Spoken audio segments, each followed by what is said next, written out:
Steve Harvey was 3 questions into the main game when he noticed something was wrong. He couldn't have explained exactly what tipped him off. It wasn't anything visible. The man standing at the contestant podium was smiling fine. He was answering fine. He had his hand on the buzzer and his 2 adult kids beside him, and everything about him looked completely normal from a distance. But Steve Harvey had been doing this a long time. Long enough to know the difference between a contestant who was nervous and a contestant who was carrying something. And the man at that podium, a big, broad-shouldered guy in his mid-60s in a blue button-down shirt, with a gold chain around his neck that somehow seemed like it didn't belong to him, was carrying something heavy. His name was Tom Calloway. He was 64 years old, a retired electrician from Cookeville, Tennessee. He had come to Los Angeles with his son and daughter to compete on a game show. And somewhere between question 2 and question 3, when Tom buzzed in and gave his answer, his voice broke on the very last word. Just slightly. Most people probably missed it. But Steve Harvey did not miss it. He caught Tom's eye for just a second. And in that second, Tom looked away fast, the way a man looks away when he's working very hard to hold something together and doesn't want anyone to see him working at it. Steve Harvey stopped the game. Not paused. Stopped. What happened next would bring an entire studio audience to complete silence. It would be watched more than 50 million times before the week was over, and it would remind every single person who saw it that sometimes the most important thing a person can do is stop. Just completely stop and pay attention to someone who is hurting.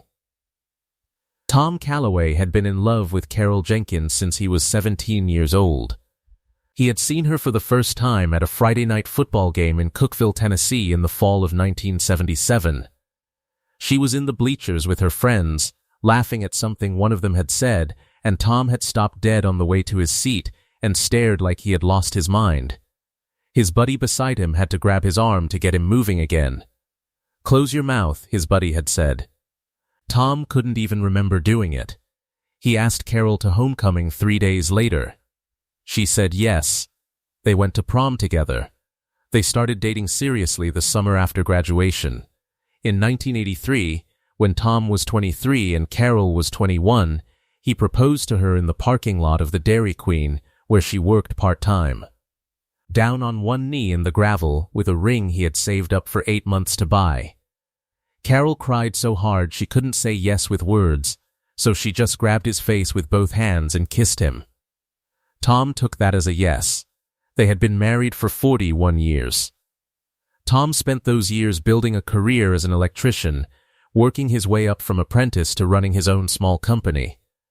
Carol taught 2nd grade at Prescott Elementary for 30 years. She was the kind of teacher whose students still remembered her 20 years later. She kept every card any child ever gave her in a box in the bedroom closet. By the time she retired, the box was overflowing. They raised 2 kids together. Marcus, now 38, who had his father's build and his mother's stubbornness, and Lisa, 35, who had inherited Carol's gift for knowing exactly what to say when someone was struggling. Both of them had grown up watching their parents dance in the kitchen on Saturday mornings and argue about the thermostat and take care of each other without being asked. They had grown up understanding, without anyone ever explaining it, that a marriage was something you built every single day.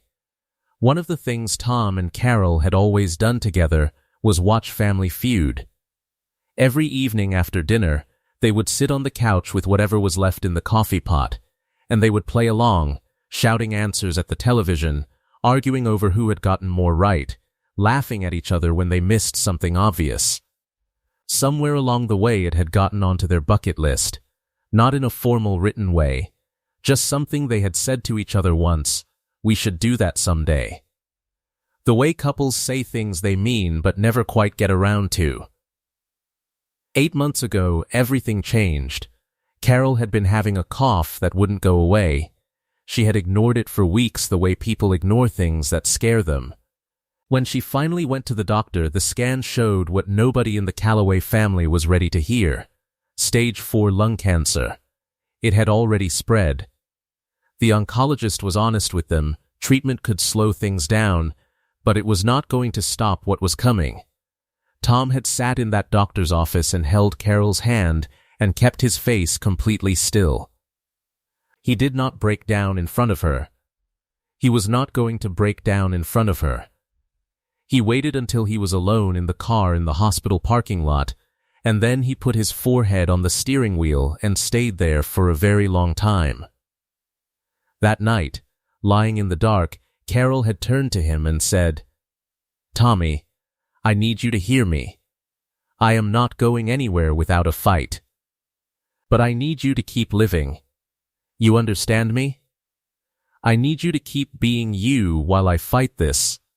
Don't you dare go quiet on me." Tom had promised her. He had tried to keep that promise every day since. Marcus had been the one to actually send in the Family Feud application. He had done it 3 months into Carol's treatment, not because he thought they would get picked, but because he needed to do something forward-looking, something that pointed toward a future instead of away from it. He submitted the application and mostly forgot about it. When the call came saying the Calloway family had been selected to appear on the show, Carol had actually screamed. Not in fear, in pure joy. She had screamed and grabbed Tom by the shirt and said, "I told you. I told you this year was going to have good things in it. I told you." It was one of the best afternoons Tom could remember in a very long time. They spent the next 2 months preparing as a family. Carol ran the practice sessions from the couch, wrapped in her blanket, calling out categories and keeping score on a notepad. She was merciless about it. She made them go again when they did poorly. She celebrated loudly when they got something right. She had always been competitive. 30 years of teaching had only sharpened that, and even sick, even tired, she refused to let the family go to California underprepared. The taping was scheduled for a Tuesday in April. By the second week of March, it was clear that Carol was not going to be able to make the trip. Her last round of treatment had hit her harder than the ones before. She was weaker. She was sleeping more. The doctors had adjusted her medication and were monitoring her closely. There was no question of flying across the country. Tom called the production office and told them he wanted to cancel. He said it calmly, like it was a simple logistical matter. Because if he let himself feel it fully, he was not going to be able to get the words out at all. The producer on the line had been kind and said they completely understood. Carol found out that evening. She did not yell. She did not argue. She just looked at him from the couch with those dark brown eyes that had been looking at him for 47 years and said, "Thomas Allen Calloway, if you cancel that show because of me, I will never forgive you. And you know I mean that." Tom had opened his mouth.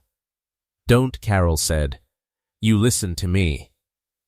I am going to be right here in this house, watching on the television, and I am going to be fine, and you are going to go to California with our kids, and you are going to be magnificent. Do you hear me? Magnificent." She paused. "And you better not embarrass me in front of Steve Harvey." Tom had laughed in spite of himself, which was exactly what she had intended. Marcus and Lisa convinced him the rest of the way. They sat with him at the kitchen table and they made the case quietly and carefully, the way grown children do when they know their father and they know what he needs to hear. They told him Carol would be more upset watching him stay home than she would be watching him go. They told him the trip was something they needed too, all 3 of them, a thing to aim at and push through and do together. Tom had listened. And then he had said yes. The morning they left for the airport, Carol had gotten up early.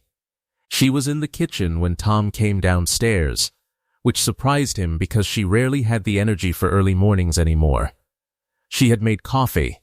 She was wearing her blue robe and her hair wasn't done, and she looked tired, but she was standing there at the stove with that expression on her face that Tom had loved since he was 17 years old. She poured him a cup and sat across from him at the table. They didn't say much. They didn't need to. Then, right before he got up to get his bag, Carol had reached across the table and taken off the gold chain she wore every day, the thin one with the small cross pendant that her mother had given her decades ago. She leaned over and fastened it around Tom's neck. "You carry that for me," she said, "and you bring it back when you come home." She had also tucked a folded piece of paper into the inside pocket of his jacket. She told him not to read it until he was on the plane. He had nodded. She had kissed him for a long time at the door. On the plane, at 30,000 feet somewhere over the middle of the country, Tom unfolded the note. Carol's handwriting. Neat and loopy, the handwriting of a woman who had written on a chalkboard for 30 years. It said, "Go win it, Tommy. I'll be watching. Don't you dare cry on television." Then below that, in smaller letters, "I love you more than all of it." Tom had folded the note back up and put it in his pocket and looked out the airplane window for a very long time. The Calloway family had played strongly through the first 2 rounds. Marcus was quick on the buzzer. Lisa had the calm kind of focus that made her consistently useful under pressure. Tom himself had been solid, answering when he buzzed, keeping his composure, doing everything right. But Steve Harvey had been watching him the whole time. Question 3 of the main game came down to Tom at the podium. He buzzed in, he gave his answer, and on the last word his voice went slightly rough, just for a half second, and then steadied. Steve called a beat, not formally, he just stopped moving forward. "Hold on," Steve said. He looked at Tom. The cameras were still rolling. The audience was quiet. "You all right?" Tom nodded quickly. "I'm good. I'm good." Steve did not move on. He stood there looking at Tom with that particular stillness that said he was not asking a courtesy question. Tom looked down at the podium. Then he looked back up. His jaw was set. My wife was supposed to be here," he said. The words came out even. Controlled. "She's in the hospital right now." He pressed his lips together. "She really wanted to be here." There was a pause that felt longer than it was. Steve Harvey looked at his production team. Then he looked back at the audience. Then he set his cards down on the nearest surface, which was not something Steve Harvey ever did in the middle of a show. "Stop the game," Steve said. It was not loud. It was not dramatic. It was the voice of a man who had made a decision and was completely calm about it. The floor producer looked up. Steve repeated it. "Stop the game. We'll come back to it. Right now I need everyone to just stop." He walked over to Tom. The audience was completely silent. You could hear the studio lights humming. Steve stood in front of Tom and spoke to him quietly, not performing, just talking. "Tell me about her," Steve said. "What's her name?" Tom steadied himself. "Carol," he said. "Her name is Carol." "How long have you two been married?" 41 years. Steve let that sit for a second. 41 years. He nodded slowly. "And she's in the hospital right now?" "Yes, sir. What's going on with her?" Tom's throat moved. "Stage 4 cancer," he said. "She was supposed to come with us. She couldn't make the flight." He stopped. "She made me promise to come anyway." Steve put a hand on Tom's shoulder, not a pat, a real hand. He left it there. "She sounds like a strong woman," Steve said. Tom almost smiled. "She's the strongest person I've ever known," he said. "She's been keeping me together since I was 17 years old." Behind him, Lisa had covered her mouth with her hand. Marcus was looking at the floor. Steve turned around and faced his production team. What he said next had genuinely never been done before on that stage. "I want to get Carol on a call," Steve said. "Right now. Can we do that?" He looked at the floor producer. I want to see if we can get her on video. I want her to see her family. I want her family to see her. Can we make that happen? The producer looked uncertain for just a second. Then he nodded. The studio went into a kind of organized pause. Tom gave Marcus Carroll's number. Marcus stepped off to the side and dialed. At home in Cookeville, Tennessee, Carroll's sister-in-law Diane picked up.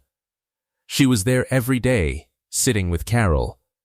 She said Carroll was awake. She said Carroll had been watching the show on her tablet. She had been watching the whole time. Diane turned the tablet toward Carroll in the hospital bed, and a few seconds later, Carroll Calloway's face appeared on the large screen at the front of the Family Feud stage. The audience saw her before Tom did, and the quiet that had already filled the studio went even deeper. The kind of quiet that happens when a group of people all understand at the same moment that they are in the presence of something real. Tom turned around and saw his wife on the screen. Carroll was in a hospital bed with a light blue gown on and her hair not quite right, and she looked tired in the way that people look tired when tired has become a part of every day. But she was looking at the screen with her eyes bright, and her expression was the exact expression of a woman who was absolutely not going to cry on national television. "Tommy," she said. Her voice came through the studio speakers clearly. "Why did you stop the game?" Tom laughed. A real laugh startled out of him. "Steve stopped the game." Well, Carroll looked at Steve Harvey on her tablet screen. "Steve, I appreciate that. But my husband has a game to finish. He's been practicing for 2 months. Steve Harvey, who was not a man who was easily caught off guard, grinned at the screen. "Mrs. Calloway, I like you already." "You should," Carroll said. "I'm delightful." The audience burst into laughter. The tension in the room cracked open like a window in spring. Steve stepped closer to the camera so Carroll could see him better. "Carroll, I want you to know something. Your family has been wonderful today. And your husband, he has been carrying you with him this whole time. You can see it on him." Steve paused. That gold chain around his neck? Carroll's expression shifted. Her eyes went soft in the way that takes 41 years to build. "That's mine," she said quietly. "I know," Steve said. He never stopped touching it. Tom had not realized he was doing it. He looked down at his own hand. He had been holding the chain between his fingers without knowing the whole game. Steve looked out at the audience and then back at the screen. "Carroll, we are going to keep going, and your family is going to finish this game with everything they've got. And you're going to watch every second of it. Are you ready?" Carroll nodded once, the decisive nod of a woman who was always ready. "I've been ready since Diane turned on this tablet," she said. "Now let's go." The audience applauded, and this time it was not the polite applause of people watching a game show. It was the sound of 200 people choosing to root for someone with everything they had. The Calloway family played the rest of the main game differently. Not louder, not more frantic, just cleaner, more certain. Like a family that knew exactly why they were there. Tom buzzed in twice more, and both times his voice was steady and clear. Lisa got a top answer that brought the audience to its feet. Marcus sealed the round with a number that pushed them ahead for good. They won the main game. And when Steve announced it, the first thing Tom did was turn toward the screen where Carroll's face was still visible. She was clapping from her hospital bed, slowly, with the careful energy of someone who is saving what they have. And she was smiling so wide it looked like it might be the best thing she had felt in months. Fast money came down to Tom. Marcus had gone first and scored 142 points. Tom needed 58 to win the $20,000. He stood at the podium and looked up at the screen one more time. Carroll gave him one slow nod, the nod that said, "I know you. Go do it." He got 79 points. The studio erupted. Carroll's reaction, caught on the tablet camera by Diane, showed her pressing both hands over her heart and closing her eyes for a long moment. When she opened them, she looked directly at the camera, directly at Tom. "I told you," she said. Magnificent, Tom put his face in his hand. Before the taping wrapped, Steve Harvey did one more thing that nobody had scripted or planned. He picked up his phone and called his assistant. Then he turned back to Tom. "Where is Carol staying?" he asked. Tom told him, "Cookeville, Tennessee." Steve nodded. "Give me 3 weeks," he said. Tom looked confused. Steve repeated it. "Give me 3 weeks." He did not explain. He moved on. Tom didn't push. 3 weeks later, Steve Harvey knocked on the front door of the Calloway house in Cookeville, Tennessee. Carol was on the living room couch when he walked in. She was wrapped in a quilt Lisa had made her, with a cup of tea on the side table and the television on low. When she saw Steve Harvey standing in her living room, she went completely still for about 2 seconds. Then she said, "Well, you are taller than you look on TV." Steve burst out laughing. Tom, standing behind him, put his face in his hands for the second time in 3 weeks. Steve sat with Carol for over 2 hours that afternoon. He sat in the armchair across from the couch and they talked like old friends. Carol told him about teaching second grade for 3 decades, about the box of cards in the closet, about a boy named Marcus Williams from her 2003 class, who had sent her a letter just last year saying she was the reason he became a teacher. Steve told her about his own path, about the years before success, about learning to pay attention to people. They disagreed about a Family Feud answer from 1998 that Carol had apparently been annoyed about for 26 years. Steve told her she was wrong. Carol told him to look it up. Marcus filmed part of the visit on his phone. He shared a short clip with Carol's permission, and by the following morning it had been seen by millions of people. In the comments underneath the video, people wrote about their own parents, their own spouses, their own losses, and their own love stories. The video sat at the intersection of everything people were tired of not saying out loud. When the episode aired 4 weeks after the taping, the numbers were among the highest Family Feud had seen all season.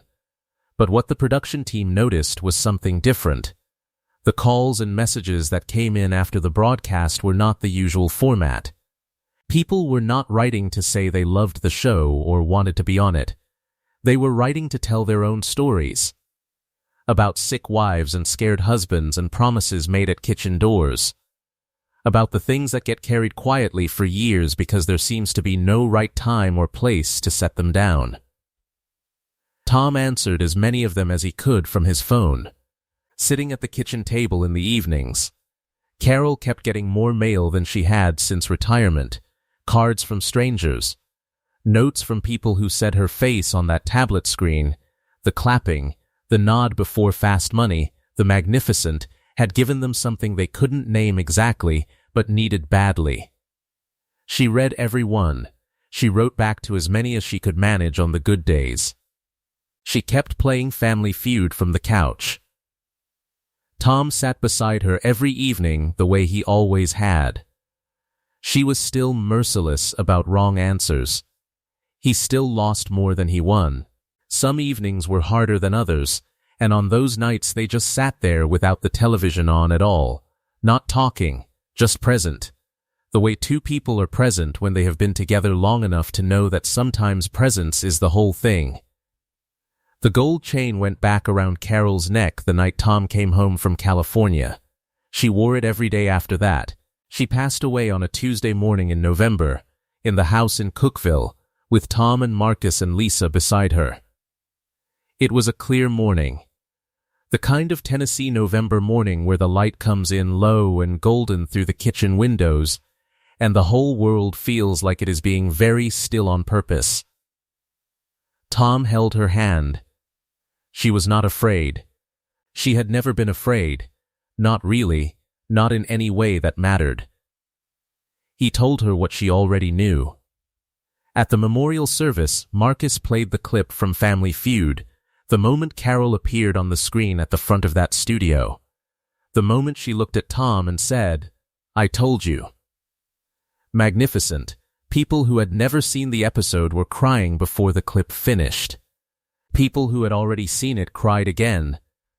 Lisa stood up afterward and said something that would be repeated far beyond that room. "My mother was not defined by her illness," she said. "She was defined by exactly what you saw on that screen. She was someone who showed up. For her students, for her family, for my dad every single day for 41 years.